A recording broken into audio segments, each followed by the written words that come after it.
There go my girl. Hey, what's up, Chris? How are you? Oh, good. How you feeling? Good, good. Good to see you.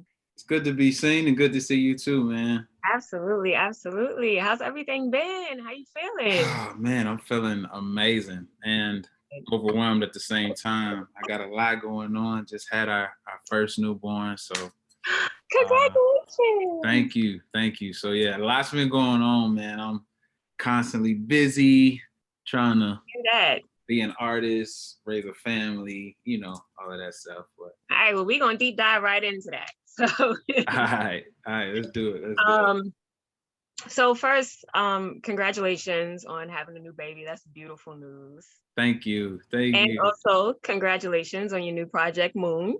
I appreciate it. Thank you so much. I'm excited about this one, man. I think this is real special to me. So I've been appreciating all the love I've been getting from everybody, man. It's been crazy.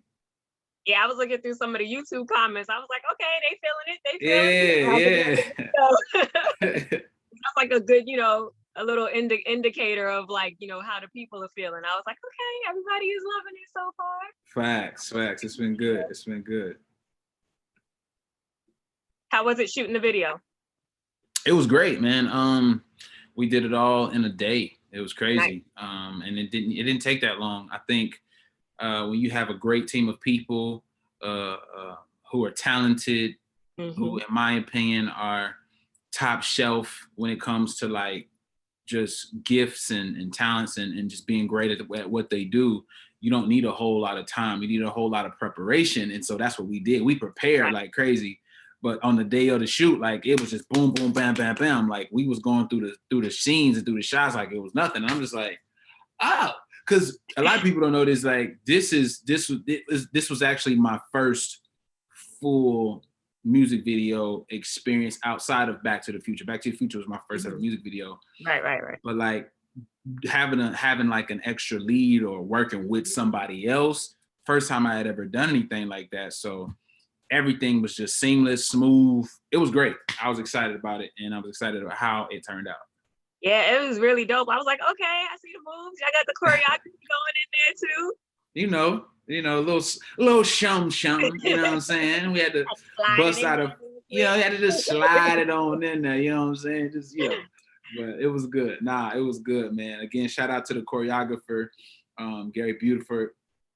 I call her First Lady Faye, Yeah. Dom, the leading lady, Ream Graphics, who shot the whole thing, Ron McGraw, who helped put all of this together. That's the management team. So Mm-hmm. it was great, man. I'm excited how it turned out, and turns out it's doing big things. You know what I mean? YouTube is starting to really grow, and Yeah. there's a whole. I don't know if you know this. I just got accepted on BET Soul. Yeah, I just heard like a few Yeah, hours ago. I know. So I'm just like, yo, what is happening? This is crazy. But it's just great, man. I feel like, and I don't want us to come off wrong, but I just feel like, man, it's some of the things that are happening in my life are, um, I don't want to say long overdue, but I've been waiting a long time. So No, I'm just that's glad it's that's happening cool. now. You could be humble about it and still brag a little bit when you put in that work. And you looking like, okay, I didn't do. That's Right. It's been like 20 years. Like, I mean, come on, what's up? What's good? right, Yeah. exactly. No, absolutely. What do you feel is the difference for you in this project from your previous projects? Like, what do you feel, made this project where you feel like, yeah, this is it? I think for this one, it's something that people have been asking me for. You know what I'm saying? Like people have been asking for Moon essentially since I finished my time with NBC. Mhm.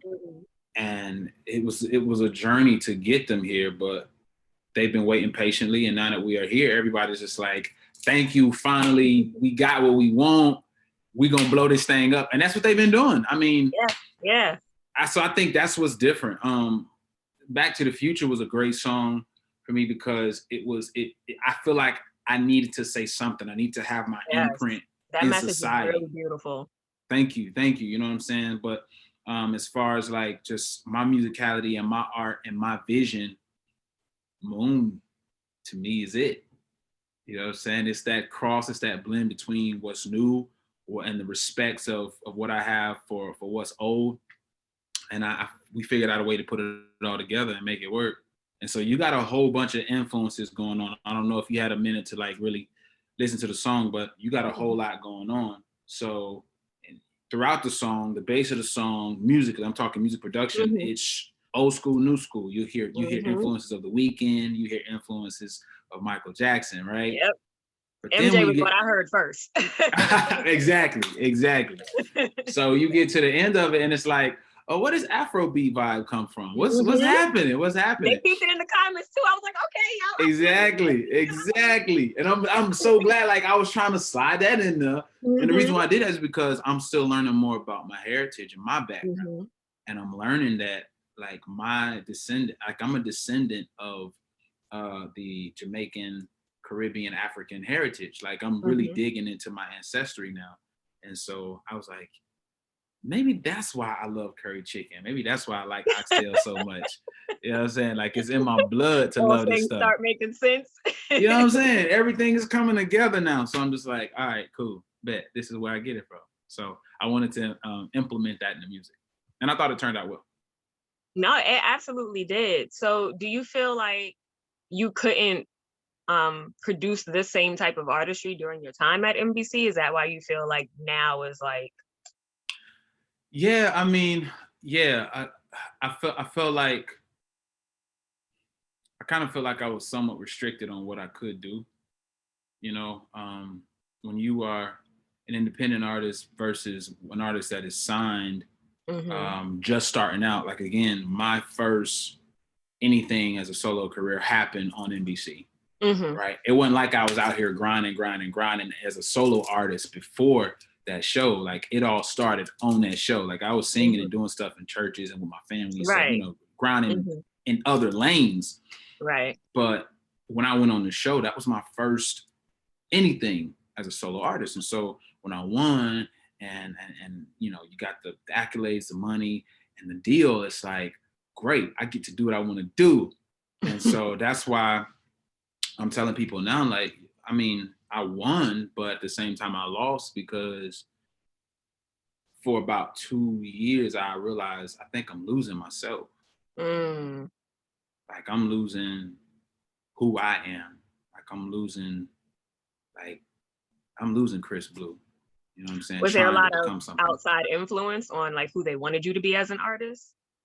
There was a lot of influence on that and what they wanted, because again, it's a business, and a lot of people gotta, you know, realize and remember it's the music business. And so that word business sometimes outshines music in most cases, especially when you're dealing with other people and other people's money. They got to figure out, how am I going to make my money back? Exactly. And, you know, and the fact of the matter is, none of us know what the heck we're doing. Let's just call a spade a spade. We don't know what we're doing. You know what I'm saying? We don't know.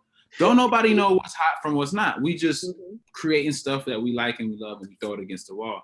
And so when you start to see, okay, this is trending, this is what most people like, this is what's selling, let me throw you, or let's reshape and redefine you and make you fit this. The issue with that with me is, and was, I'm not that. Like I'm me. You know what I'm saying? Yep. I can only do me well. I can't do that well. Yep. So I lost, man. I lost a lot. I lost a lot of confidence in myself. I lost a lot of belief. I lost, because again, because I'm not becoming that, the telephone stopped ringing as much. Different things, just my emails wasn't blowing up. I wasn't getting as much messages as many messages on Instagram. Like everything just started to collapse. And I'm just like, well, maybe I wasn't that good. Maybe I shouldn't be in music. So maybe. You started to take that on mentally. Absolutely. It messed me up in a lot of ways. So many ways that my family started to feel the effects of it. You know what I'm saying? My mom sat me down one day and she was just like, "You changing." I was like, "Dang, I'm changing." I mean, what you mean by that? What you mean? Right. I'm changing, mama. That you changing. And that was one of the defining moments for me that really like kind of brought me back a little bit and helped me realize if I'm going to do music, I got to do it my way. I got to do what I love. And I can't do it to spare feelings, and I can't do it to pacify anyone else. Like I got to do it for me and me first. And whoever want to jump on, come on. If y'all don't want it, then fine, cool. Then we just gonna do it outside. It ain't for you. Yep. Period. And I think that's a message for artistry across the board. Like people don't realize, you try to fit into these little boxes and be this and be that. And it's like, if it's not true to you, then you're not going to produce at levels that you feel good about. Exactly. And it's not sustainable. It's not sustainable. You can't sustain living a certain way that's not like conducive to what you want to live like. You know what I'm saying? Yep. Like you can't, it's just, you can't do it. It don't work. You'll wake up every single day hating yourself. You will become the perfect example of the person who wakes up to the 9-to-5 job that they hate. Yeah. Yep. Yep. That'll become your life. So. And then it feels like you can't get out of it. Exactly. Just keep spinning that wheel, spinning that wheel, spinning that wheel. Exactly. So after you left NBC, were you working with the same people, or did you have like new team? Like how did you get to the place where you are now to be able to produce your own? Right. So when I left NBC, like there were certain people that were appointed. And of course I was, in and out of, working relationships with Alicia and Johnny and all those guys. And those guys did, they did what they could. But it's really hard, man, trying to, as an artist, develop, right? And I use that word, I don't use that word loosely. I mean, like for real, it's hard as an artist to try to develop another artist. Yeah. You know what I'm saying? Especially when you are recreating and like you've been building for quite some time. Alicia was building, what we're saying, all the great things she's doing now. She's been building that for 4 or 5 years. Mm-hmm. And then I came along and it's like, I really want to help this kid, but she's got her thing that she's been really working on and focusing on and putting her energy in. So it's really hard to kind of help lift me up and get me where I want to be while she's trying to also do something for herself. For her, you know what I'm saying? Which is understood. But the time I had with her, man, was like phenomenal. And I don't want it to seem like, there's bad blood, because there's not. Like we still text, call each other, you know what I'm saying, check up on each other whenever. If ever I need any advice, if ever I need anything, I know I can call her, and vice versa. She calls me. In fact, she heard Moon, and I think she was feeling it. So I love when I get the feedback from her, on what's going on. But at the time, she was, involved, not as heavy as like the label and some others, but she was definitely, involved. And so it's just like, in my mind, I'm thinking, snap, I want a show, signed to a label. Alicia Keys is consulting and mentoring me. Bro, I'm finna win like right now. It didn't work out like that because that team wanted me to do something and be something that I couldn't produce. And I think the funny thing about shows like that, people don't realize exactly what you're saying. Number one is that it's a business. Yeah. And then number two, if you actually watch the show, if you look at the artist from the beginning and you look at who they turn into by the end of the show, it feels very cookie cutter. It never feels like the same person. So like for me, like I love watching The Voice because I get to learn about artists like you, right? Who I might not have known otherwise. Right. But usually by the end of it, I'm like skipping through just to be like, okay, well, who y'all going to say won the show? Like, I'm not really interested in like when they have like their original music and things like that. I'm like, it doesn't ever feel like it really speaks to the audience. Right. It feels like they're trying to just place these artists in boxes that they think are going to be, the proper thing to launch their career. And when you think about it, how many of them ever really pop? What's funny? It's funny you say that. I had to learn this as well. I had to learn the American public ain't stupid. Y'all not dumb. Like, you watch artists on them shows and you be like, okay, dope. Yeah, they this, they that. But y'all know, nah, this is a show. Mm-hmm. Some people have to be reminded it's a show, right? So the expectation that as soon as you come off a show like that, you're supposed to just blow up. Yeah. Like American Idol, and I was telling somebody this the other day, American Idol worked well in the very beginning. You know, so Kelly Clarkson, Fantasia, Roots, Exactly. like those cats, they did well because a couple things. One, that was the only show at the time. Yeah, it was new. It was fresh. Very new. So they had to make sure those artists succeeded, because if those artists did not, the show was a flop. Thank you. Exactly. Think about the American Idol contestants nowadays. When they win, what do you see? What do you have? Because it's the plan is foolproof. I mean, they good. They literally coasting every season of American Idol. They coasting now. Same thing with The Voice. They coasting. The Voice came along about 5 or 6, maybe 7 seasons in to American Idol. At that point, they realized vocal competition television shows work. Regardless of what happened to the artist, the show works. And they already have the formula. They already got it. They already got it. And I didn't realize that going in. And a lot of other people don't realize that going in. But some people do. Yeah. You know what I'm saying? Some people do. And it's just like, again, another one of those mental breakdowns I had. Because I'm like, I'm 10 years behind. You know what I'm saying? I'm like, I win this show, my life is changing. It has, but what I was thinking was supposed to happen. Right. Was it's a different perception from what you think. Exactly. So I was really disappointed. Really, really disappointed. But at the end of the day, that's a TV show. Right. They got to do what's best for them. It's on me to get out here and actually work and grind and build up from.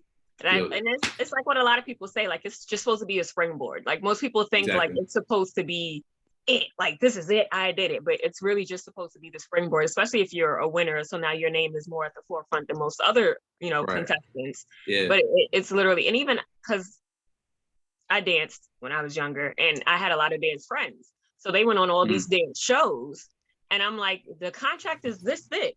I know half of y'all didn't read that full contract, Half of them came out of there not being able to use their names afterwards for years. Yeah. Like you branded yourself as this person. You went on this show as this person, and now you can't use your name for 5 years.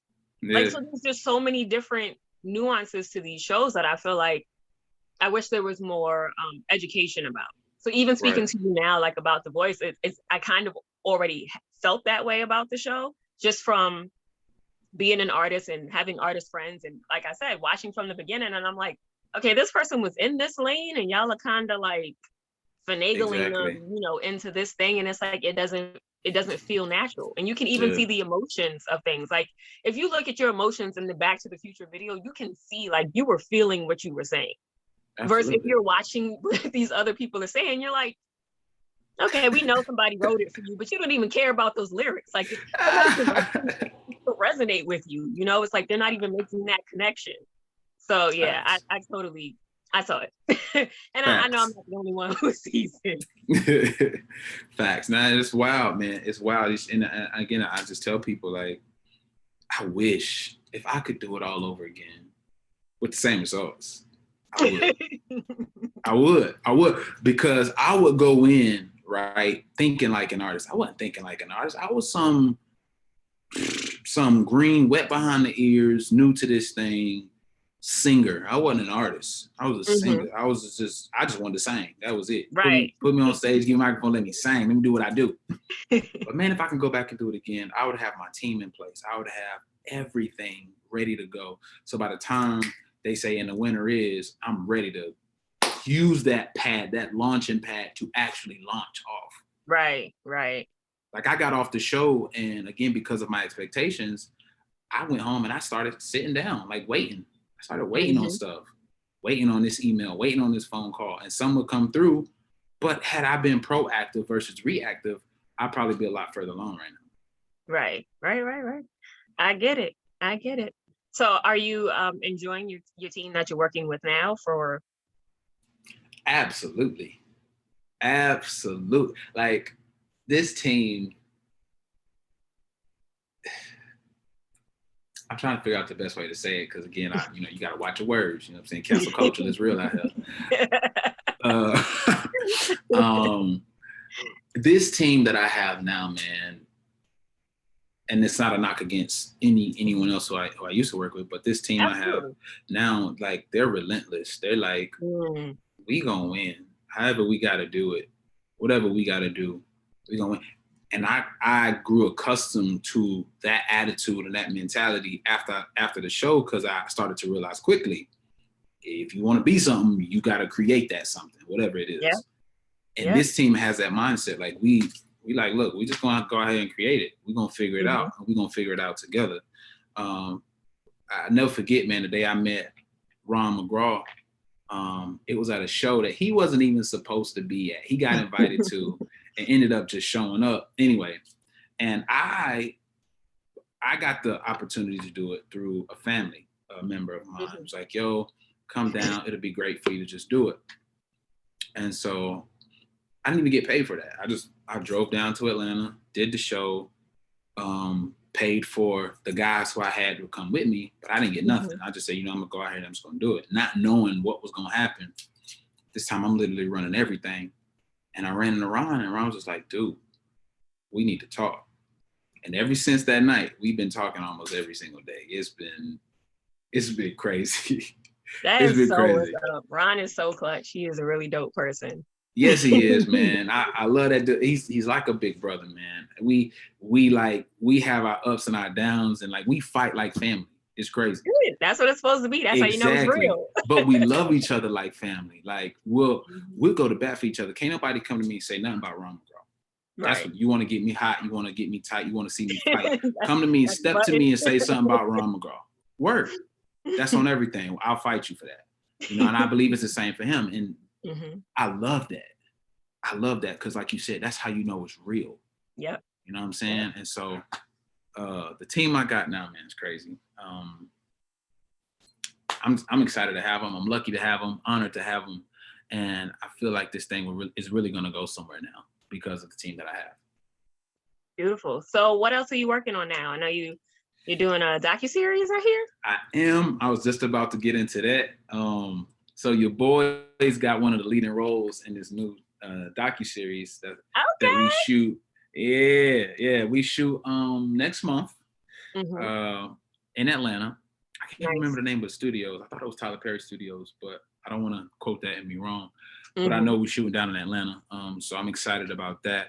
The role that I'm playing is a guy who I feel like is me right now. Like as I'm reading it's crazy. I'm reading the script and I'm just like, bro, like they need to swap this dude's name out for my name.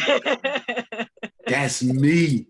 Everything this bro going through, that's me. Like I went through that, or I'm going through that. Like I can relate, and it's so easy. So we just had our last table read. God, what is today? My days are getting mixed up. We just had our last table read Monday. Thursday. Today's Thursday. Today's Thursday. Okay, cool. See, it's happening to you too. Artist life. I mean, exactly. So we had our last table read on Monday, and probably the best table read I felt good about. Felt the best about, after, walking away from it, and everybody's, feeling good about this docuseries. It's raw, it's real, it's uncut. You know what I mean? Ooh.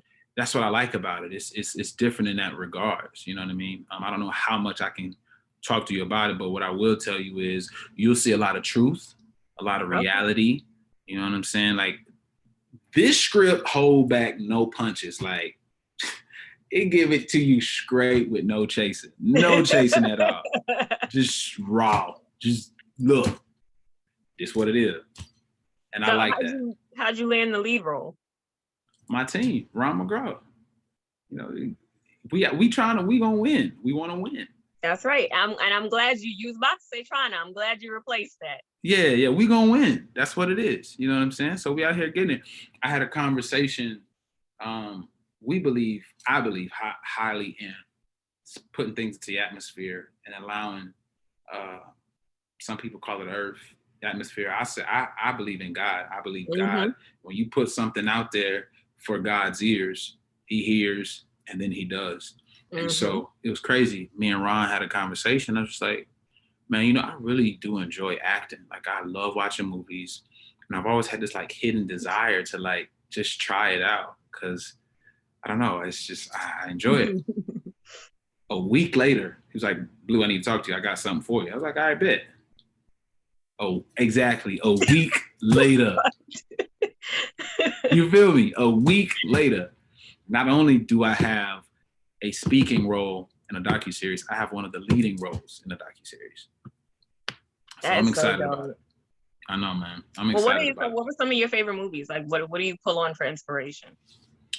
For inspiration, obviously all the classic greats.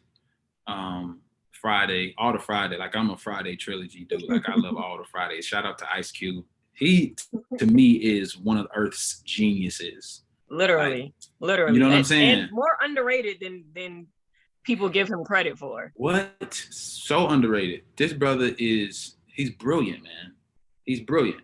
Like, anybody who can succeed in multiple, you feel what I'm saying?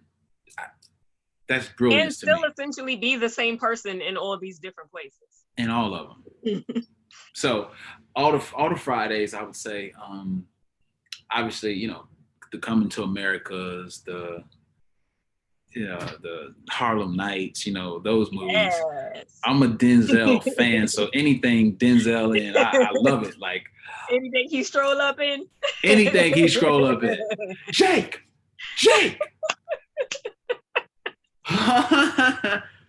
Oh yeah. You know what I'm saying? And don't get me started, man. I want to do no pressures. I'm not that good. But I love Denzel, man. Love Denzel. My favorite actor, though, God rest his soul. I was really, really, really starting to fall in love with the work of Chadwick Boseman. Yeah. It was almost as if, to me, it was almost like Denzel was handing him.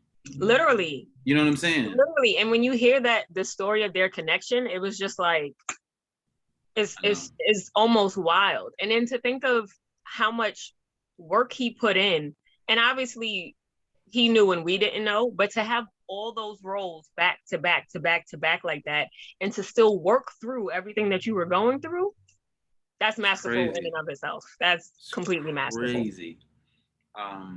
So yeah, I really look up to his work. It's hard for me now because I respected the dude so much. And it's crazy. You know, they say TV actors are approached by the American population, the American public, more than movie star actors, because as a TV actor, you inside a person's home every single week. Yeah, every week. You know what I mean? So they feel really connected to you. Movie stars, they're on a big screen, so it's more like, oh, that stardom thing. I want to approach, but I don't know how. Every time I saw Chadwick, like, I felt like I was looking at my brother. It was weird. It was almost as if he was a TV star. And had I had the privilege of meeting him in person, I probably would have walked up to him as if I've known him for forever. That's just how, you know, that's how welcoming he seemed and how warm he seemed as a person. And so I was really starting to fall in love, man, with his work. And it's hard for me now to watch any of the movies he's in, because it's just literally, because you're kind of getting excited, and then you're like, oh, but wait, like all we have is literally all we have. Exactly. But he left us with such amazing pieces of art. So yeah, he did. Facts. He did. Man. All right. But anyway, so many movies, man, and influences to pull from. Like I said, Denzel is great. I'm gonna tell you another guy who is coming up. Your boy from Snowfall. I've been watching him. Yeah. I've been watching him through that show, because I binged it. So I wasn't like on the weekly cycle like everybody else. Even through the show, you could see the progression in his acting. And I was like, okay. Yeah. I've been watching interviews on him and just all kind of stuff. And it's crazy. Like, it lets me know I'm not crazy, because some of the things he was doing and implementing into his character, I've been doing or wanting to do, but I've been, if I'm being honest, just a little afraid to just step out and do it, because I'm like, I don't want my family to think I'm crazy or people to think I'm crazy. But I told my wife the other day, it's like, yo, from now on, you gotta call me DJ. can call me Babe, but you can't call me Chris. Mm-hmm. It's either DJ or Babe. That's it. And so every day I'm not trying. I'm DJ. I'm stepping into that role. I'm doing it right, and I'm taking it serious. And I'm seeing the value of being in character and not breaking it. Yeah. You know what I'm saying? Absolutely. It becomes real more and more every day. And honestly, when you listen to a lot of the greats, that's what they say. A lot of them have done that literally, especially with certain roles that you really have to pour yourself into. Yeah. You can't really pull yourself out of it. Right. It's a little easier when it's like a comedic role, because then it's like, okay, we get to be funny. But if you're portraying someone, they say like you have to be that person, and you can't come out of it until it's like, all right, it's a wrap. Right. Exactly. Denzel did it when he was shooting Malcolm X. Mm-hmm. And that's how he was able to recite one of his speeches that wasn't in script. Yeah. And that is literally like, that is probably in my top 5 movies of all time. And when I watched it the first time, I didn't even realize it was 3 hours. Like, that's how amazing it was. I was sitting there at the end of it like, wait, look how the time was. Like, where did the time go? It's phenomenal. So, but yeah, absolutely. And he was actually who I was thinking of, was Denzel, who said, and maybe Will Smith might have said it for one of his roles too, but they were saying like, you have to be that person. Like, and your family might look at you like, but if you get it, you get it. If you're supporting my artistry, if you're on this journey with me, you're understanding why I'm doing what I'm doing. And you acted too. Now, like, you just got to be along for the ride. Like, we all acted. Everybody's acting. Everybody in the house. You gotta roll. We're gonna give you a name. That's funny, but that's real though. Nah, that's real, and they get it. Mm-hmm. It took Steph a minute. She was just like, she's like, all right, fine, whatever. I'll do it. I'll call you what you want me to call you. Whatever. And that is real support though. Like, that's love. Because some people will be like, oh, I ain't calling you such and such. Your mama call you such and such. I'm calling you such and such. Come on. Exactly. No, but that's beautiful. I'm really happy to hear, all of these amazing things that are happening in your life. And we know everything is ebbs and flows, ups and downs, hills and valleys, and all of that is just what you use to, make yourself stronger. So I'm extremely, extremely proud of you. I am happy to hear all of these amazing things that are going on in your life. I look forward to seeing the docuseries. I am an avid watcher of all things Black in film. So even when they be crappy and they got their little camera phones, I'm like, yep, I see y'all. I support it. You'll get there. The plot was good. Like, the lighting was a little horrible, but it's okay. Well, it won't be that bad. It won't be that bad, Ty. You gotta worry. It won't be like. Hopefully, it won't be that bad. But nah, it won't be that bad. Nah, you'll be able to watch it and love it. I look forward to it. Thank you. I was excited when Ron put the plug in. I was like, oh, a docuseries. Yeah, man. And that's beautiful. It's beautiful to see you stepping into other lanes too. Letting people know the full breadth of things that you're interested in and your capabilities, honestly. Absolutely. I believe there's a fine line between inability and accountability. I feel like if you are able to do something, then you are responsible for doing it because of the people who are attached to your purpose in that thing. And if you don't do it, then you leaving those people hanging. Absolutely. If you can't do something, if you have the inability of doing something, then that's cool. Mm-hmm. But some people can do it, just don't do it because of fear or whatever the case may be. And I just feel like I don't want to be responsible for somebody. You never know. Somebody might be watching a docuseries and be like, you know what? Yesterday I said I was going to give up on acting. But because of watching Chris and because of this show, I'm going to give it one more shot. I'm going to keep going. And then that person can blow up to be the next whatever. That changes, so you just never know, man. Like we gotta use our gifts and establish ourselves and our purpose and let God do the rest. That's right. But thank you so much for joining us again, Chris. I truly, truly appreciate it.